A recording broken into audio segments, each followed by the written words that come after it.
My name is Emma. I'm 28 years old. I live in a quiet neighborhood in Chicago called Lincoln Park. It is a peaceful place with tall trees, small shops, and friendly neighbors. Many people say I have a good life. I have a husband, a nice apartment, and a stable job at a bookstore. But deep inside, I am not happy. Every day I wake up with a heavy heart. 1 year ago, I made a big mistake. I married a man named Leo. He is 32 years old. Leo is a good man. He is kind, gentle, and always smiles. But I do not love him. I married him not because of love, but because I was angry and sad. I wanted to forget my ex-boyfriend, Alex, who broke my heart. I wanted to move on quickly, so I said yes when Leo asked me to marry him. At that time, I thought marriage would help me feel better. I believed that maybe love would come later, but love never came.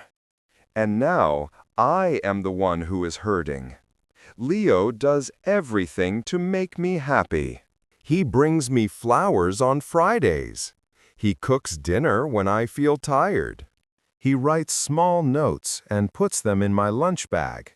He calls me his sunshine and always kisses my forehead. Many women would feel lucky to have a man like him. But I feel sad because I cannot love him back. One night, we were sitting on the balcony. The stars were bright, and the air was warm. Leo looked at me and said, "Emma, I know you do not love me yet, but I believe you will. I will wait. My love is strong enough for both of us." His words made me want to cry. He was so full of hope. But I had no hope inside me. I felt like I was lying every day. I smiled when I did not want to. I said thank you when I felt nothing. I was living a life that did not belong to me. My mother once told me, "Emma, love can grow with time." Marriage is not always about strong feelings. It is about kindness, respect, and patience. I tried to believe her. I tried to be patient. But every day I felt more and more like a stranger in my own life. One Friday evening, Leo made a special dinner for me.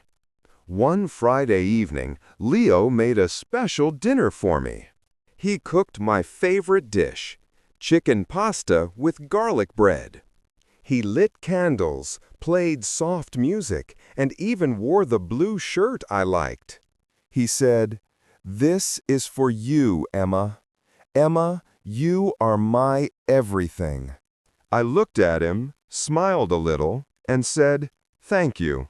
But inside, I felt empty. I could not enjoy the food. I could not enjoy the music.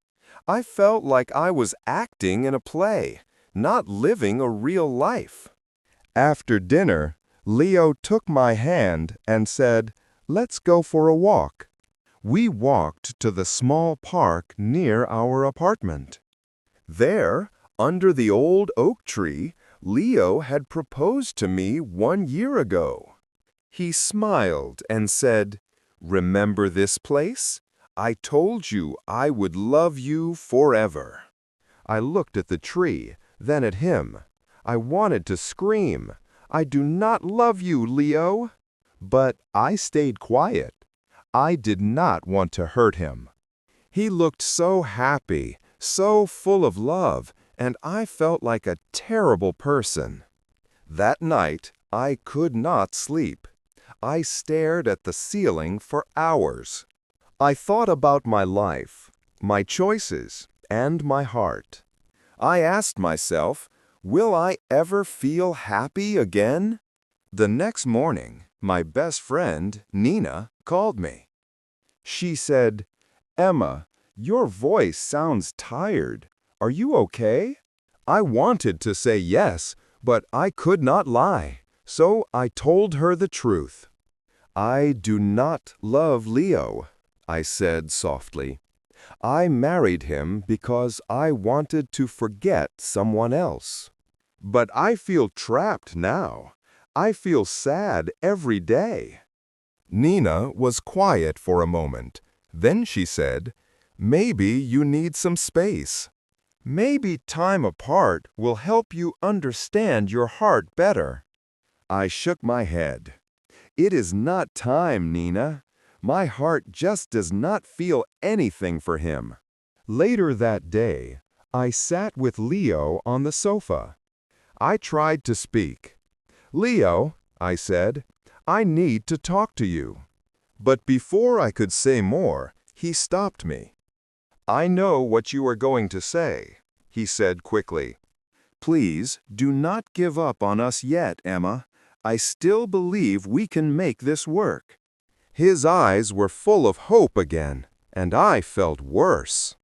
I did not want to destroy his hope, but I knew I could not give him what he needed. I felt tired, like I was carrying a heavy bag every day. One Sunday, Leo asked me something that shocked me. "Emma," he said, "do you want to have a baby? I think it will bring us closer." I froze. I did not know what to say.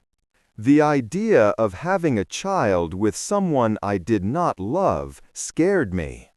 I looked down at my hands and said quietly, "I am not ready, Leo." He nodded slowly. He looked hurt, but he did not push me. That made me feel even worse. He was always gentle, always kind. And I was always silent, always distant. That night, I wrote in my journal, "I feel like I am drowning in this marriage. Leo is a good man, but I cannot be the wife he deserves." I also wrote, "Sometimes I want to leave, but I am scared. What will people think? Will they say I am selfish? Will they say I did not try hard enough?" One evening, I packed a small bag. I planned to leave. I looked at Leo while he was sleeping. He looked peaceful. He looked happy. I stood by the door, holding my bag. But I could not do it. I put the bag down and sat on the floor. I cried quietly. The next morning, Leo made coffee for me. He kissed my cheek and said, "Good morning, my love. I believe in us." His words broke my heart again. I wanted to scream, "Stop hoping!" But I stayed quiet again. I walked to the window and looked at the street. A dog was running, kids were laughing, and the sun was shining. The world was moving, but inside I felt stuck. I did not know what to do. I did not know how to fix my life. I only knew one thing. I could not live like this forever. Before I share the rest of my story, I want to ask you something. Where are you listening from?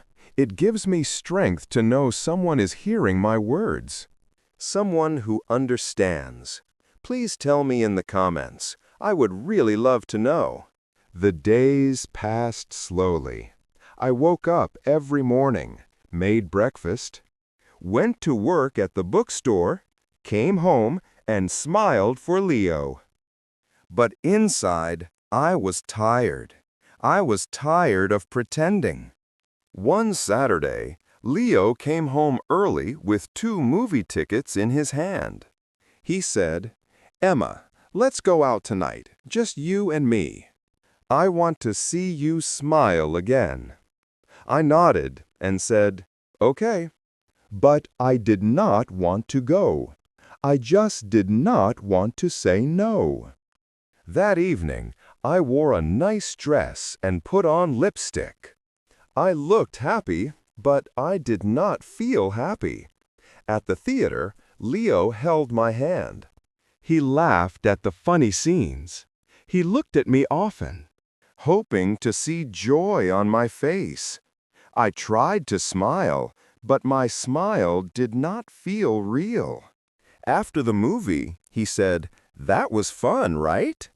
I said, "Yes, it was nice." But deep inside, I felt cold. When we reached home, Leo made tea for both of us. We sat on the couch, and he put his arm around me. He whispered, "I missed you, Emma." I looked away. I did not answer. I felt bad. I knew I was hurting him every day, not with words, but with silence. The next morning, I went to see my friend Nina. We sat at a cafe near the lake. The sky was cloudy, and the wind was cold. Nina looked at me with worried eyes.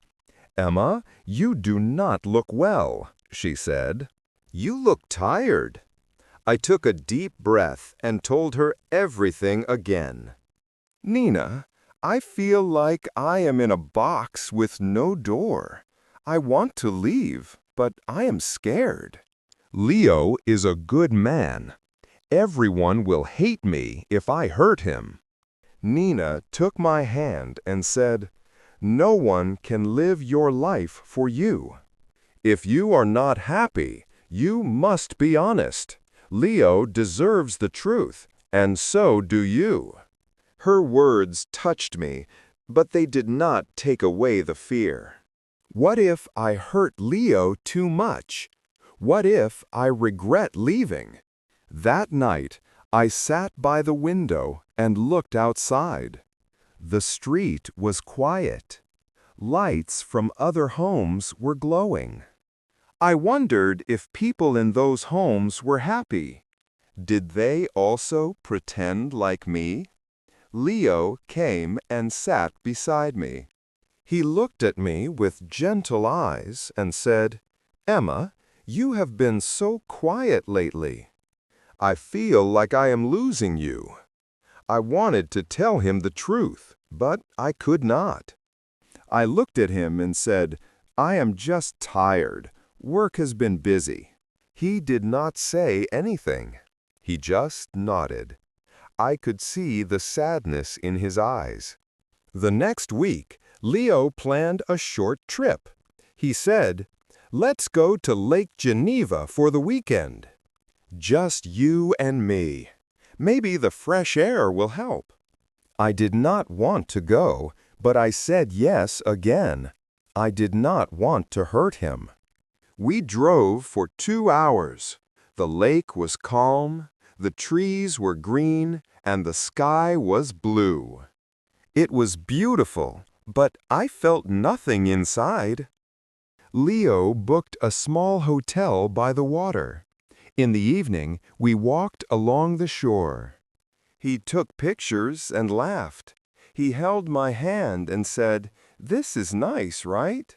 I did not know what to say. My heart was silent. I felt like I was walking in a dream that was not mine. That night in the hotel, Leo gave me a small box. I opened it and saw a necklace with a tiny heart. He said, "This is for you. My heart is yours." I looked at the necklace and felt tears in my eyes. Not because I was happy, but because I knew I did not deserve his love. "Thank you," I said, my voice low. Later, when he fell asleep, I sat on the floor near the bed. I did not want to cry out loud. I just sat there thinking. I thought about the day we met. I remembered how kind Leo was to me when Alex left. He helped me, listened to me, and made me smile again. But I never felt love for him. I married Leo because I was broken. I did not think clearly. I thought being with someone nice was better than being alone. But now I see it is worse to live without love. When we came back to Chicago, I started writing letters to myself. I did not show them to anyone. I just wrote what I felt. One letter said, "Emma, you are not a bad person. You made a mistake." But you did not do it with hate. You wanted to feel better, but now you must be brave. You must find your truth. Another letter said, "Leo is not your enemy. He is a good man, but he is not your home. You cannot give him what he needs." Writing helped me understand myself. It helped me see my own pain clearly. A few days later, Nina called me and said, "Emma, you sound stronger." I said, "I am thinking about telling Leo everything. He deserves the truth." She said, "I am proud of you." That evening, I made tea and asked Leo to sit with me. My hands were shaking. "I need to tell you something," I said. He looked at me and said, "Okay." I took a deep breath. "Leo, I care about you. You are a good man, but I do not love you." I never did. I married you because I was hurting. I thought love would come later, but it did not. Leo was quiet. He did not move. His face was calm, but his eyes were wet. He said softly, "I knew, Emma. I saw it in your eyes." I just did not want to believe it. Tears rolled down my cheeks. "I am so sorry," I said. "I never wanted to hurt you." Leo nodded. "I love you, Emma. I really do. But I cannot be the only one trying. If your heart is not here, I cannot hold you back." His words broke me. He was still kind, even when I was honest. Even when I gave him pain, he stayed kind.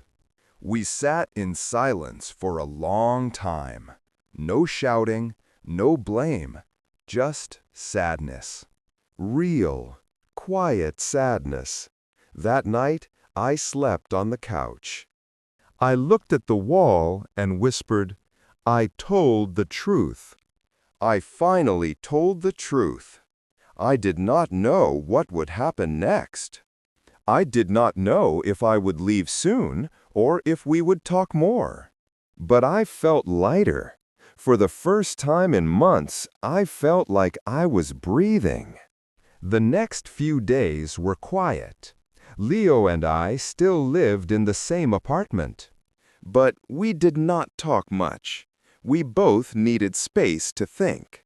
I slept in the small guest room. He slept alone in our bedroom. In the mornings, Leo still made coffee. He still left a cup on the kitchen table for me.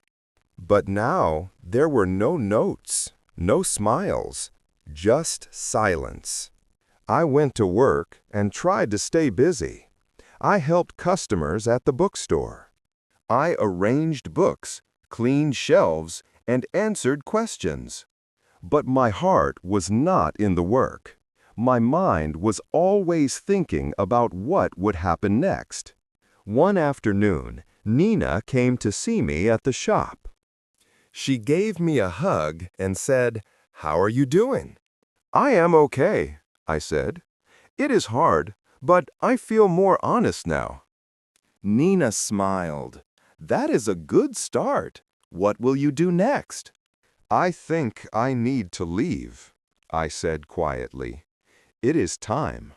That evening, I told Leo I wanted to move out. He did not look surprised. He asked, "Do you have a place to go?" "Yes," I said. "Nina offered me her guest room for now." Leo nodded. He was quiet for a moment. Then he said, "Emma, I am not angry. I am just sad. But maybe this is the right thing." I felt tears in my eyes. "I never wanted to break your heart," I said. He gave a small smile. "You did not break my heart, Emma. I gave it to you freely, even if you could not keep it. I do not regret loving you." His words were kind, but they made my heart ache. The next morning, I packed my clothes and a few books. I did not take much. The apartment felt heavy with memories, even though we had only lived there for 1 year. I looked at the small things, his coffee mug, our wedding photo, the blanket we used while watching movies. Leo helped me carry my bag to the door. He said, "If you ever need anything, call me." I nodded. "Thank you for everything, Leo. You were always good to me." He looked at me one last time and said, "Take care, Emma." Then I walked out of the apartment. Nina was waiting in her car. She smiled and opened the door. "Let's go," she said. I sat beside her, and we drove away. I did not look back. At Nina's apartment, I sat in the small guest room and cried. Not because I missed Leo, but because I felt so many things. Guilt, sadness, fear, and also a little hope. For the first time, I had made a choice for myself. I had told the truth. I had taken a step forward. The days passed slowly. I stayed at Nina's place for a few weeks. I helped her with cooking, cleaned the dishes, and sometimes watched movies with her. She never pushed me to talk, but she was always there when I needed to cry. I started going for long walks by the lake. I watched people walking their dogs, riding bikes, and drinking coffee on benches. I liked watching life go on. It helped me feel calm. One day, I walked into a small cafe and saw a flyer for a creative writing class. At the community center, something inside me said, "Try this." So I signed up. The class was small, just 8 people. We wrote stories and read them out loud. At first, I was shy. But slowly, I started to enjoy it. I wrote about my feelings, my past, and my hopes. One evening after class, I wrote something in my notebook. I lost love before I even found it, but now I am finding myself. That sentence made me smile. A few weeks later, I got a message from Leo. He wrote, "Hi, Emma. I just wanted to say I hope you are doing well. I am taking some time for myself, too. I have joined a cooking class. It helps me stay busy. No pressure to reply.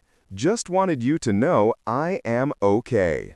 I stared at the message for a while, then I replied, "Hi, Leo. Thank you for your message. I am glad you are doing okay. I am in a writing class now. It is helping me, too. Wishing you peace and happiness." We did not talk again after that. But it felt good to say goodbye in a kind way. Months passed. I found a small studio apartment near the bookstore.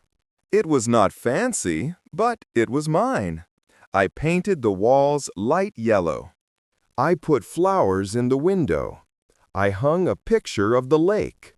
Every morning, I made my own coffee. I sat at the window and watched the world outside. I felt lonely sometimes, yes, but I also felt free. I still thought about Leo. I hoped he would find someone who truly loved him. He deserved that. He gave love with an open heart. I hoped someone would do the same for him. One day, while cleaning my drawer, I found the heart necklace Leo gave me at the lake. I looked at it for a long time. Then I placed it in a small box and wrote a note. "Thank you for your kindness. I could not wear it, but I will never forget it." I left the box at Nina's place. She said she would return it to Leo for me. As the seasons changed, I changed too. I began to smile more. I made new friends in my writing class. I laughed again.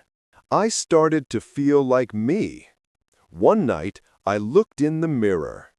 I saw a woman with tired eyes, but a soft smile. A woman who had been lost, but was now walking her own path. I whispered to myself, "It is not a perfect story, but it is mine." I am still learning, still growing. I do not know what the future holds. But I know one thing now: never marry for the wrong reason. Never silence your heart. If someone out there feels like me, I want to say you are not alone. It is okay to make mistakes. It is okay to start again. Be honest. Be brave. Your heart knows the truth. Thank you for listening to my story. It is not full of smiles and happy endings, but it is real.